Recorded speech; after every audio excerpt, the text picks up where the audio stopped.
Horretik nola sortu aukeranitzeko galderak Moodleen. Bueno, Wordren formatu jakin batean egon behar du dokumentuak, enuntziatua bera, eta hiru aukera baldin badira hiru eta lau baldin badira lau, horrelaxe. A letra larriz, B letra larriz, C letra larriz, eta puntu, A puntu, hau buleten bidez egiten da, A puntu jarri, B puntu jarri, C puntu jarri. Oso garrantzitsua ondoren urrengo lerroan answer ingelesez jartzea, bi puntu eta tarterik gabe A zein den erantzun zuzena, aukera zuzena, eta ondorengo bi lerroak hutsik edukitzea eta urrengo galdera. Galderek ez dute ez dute zenbakirik eduki behar, zenbagarren galdera den, gero Moodlera pasatzen ditugunean berak ematen dio numerazio bat eta guk nahi dugun ordenan jartzearekin nahikoa da, hau lehenengo galdera konsideratuko du, hau bigarrena, hau hirugarrena, ez dago guk numeratzen lanik ez daukagu.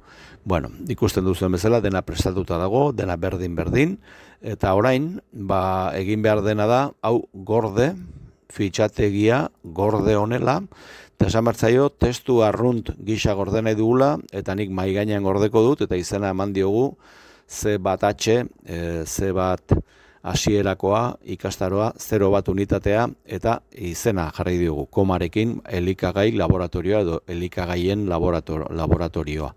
Testu arrunt gisa gordetzea nahi dut, eta gordetzeko esaten dio danean, hemen, beste kodetze bat aurkitu behar dut, eta kodetze zerrenda honetan, Unicode, orden alfabetikoan daude, eta aurkituko Unicode UTF-8 aukera.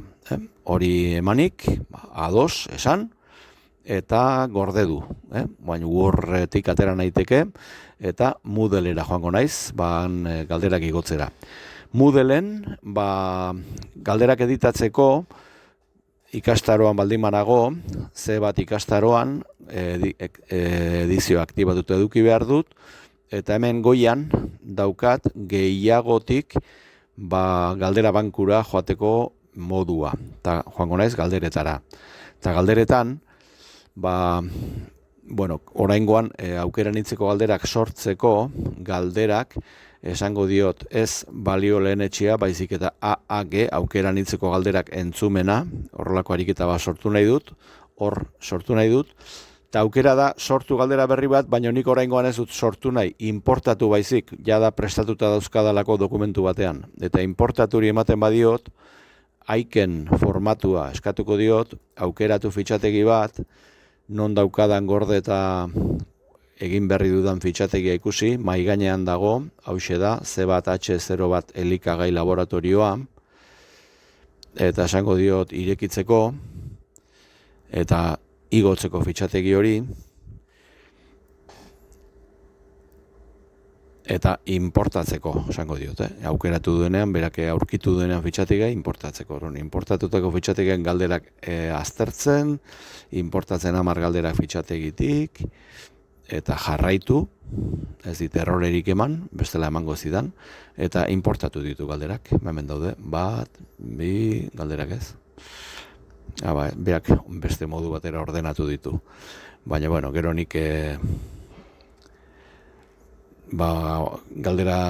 galdetegia sortzen dudan garaian ordenatzeko aukera badaukat eta orduan sortuko ditut. Berak orden alfabetikoan ordenatu ditu. B vitamina, barazki desidratatuz, orduan urrengoan hobeto pentsatuta bai zenbakia jartzea hobe da, eta gero bakoitza editatu eta zenbaki horiek ezabatu. Berak hartzen dituen ordenari eusteko, 2 aldiz ezagertzeko zenbakiak, bat eta gero berriro bat ezagertzeko orduan ezabatu. Baina orain ikusten duzuen ez desordenatu egin dizkit, bere ordena batean, orden alfabetikoan kokatu dizkit eta nik ez nuen hori nahi.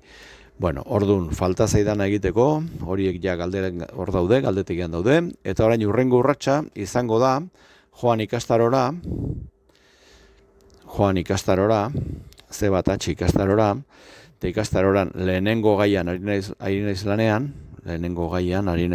editatu gaia, gezki esan diot, bai editatu gaia hemen izena jartzeko, baina hori ez dute orain egingo, orain joan nahi nuen beste zera bat jarduera bat igotzera, eta orduan gehitu jarduera edo baliabidea esango diot, eta hemen jardueretan galdetegia, guztietan, jardueretan edo galdetegi bat gehitzeko esaten baldin badiot, aukerak emango dizkit, eta hori izena emango diot, lehengo kodekatze bera erabiliko dut, C bat H marratxoa 0 bat, unitatea zein den, koma, elikagai, esku bakarrarekin idazten ez daukagu trebetasun ondirik, elikagai laboratorioa. Eta, deskribapena eta gero osatuko ditut, erakutsi deskribapena ikastaroan esango diot, eta gorde eta itzuli ikastarora. Oraindik osatu gabe dago deskribapena, baina hori gero ere egin dezaket. Eta orain, hemen daukat, lehenengo aldiz hor sartzen saiatzen banaiz, oraindik osatu gabe dagoenez, berak emango dit aukera osatzeko galdetegi hori. Editatu galdetegia. Ikusten, behin editatu dudanean gero ez du ematen aukera hau, baina lehenengo aldiz, oraindik editatu ez dudanez, galdetegia sortu ez dudanez, orain aukera ematen dit. Editatu galdetegian sartzen banaiz, aukeratu, elementu bat, izango da, elikagai laboratorioa, galdera galdetegia birekita dago, eta hemen gehitura joan behar dut, eta jarri behar dut gehitu galdera bankutik, esango diot, eta gehitu galdera bankutik, hemen ditut gehitu nahi ditudan zerak. Galdetekiko zatik, lehen da bizi bideoa bera gehituko dut, gehitu aukeratu, eta besteak, eta hori gehitu galdetegian, esango diot. Orain esaten badiot berriro gehitu galdera bankutik, eta orain galderak, eta orain nahi badut, ze ordenatan nahi ditudan esan diezaioket, eta horretarako lehen prestatutako ariketan ikusi beharko dut, nola ziren zein markatu hau ikusi nahi nuena, zeran maigainan izango ditut ordenatuta galderak, irekiko dut hori,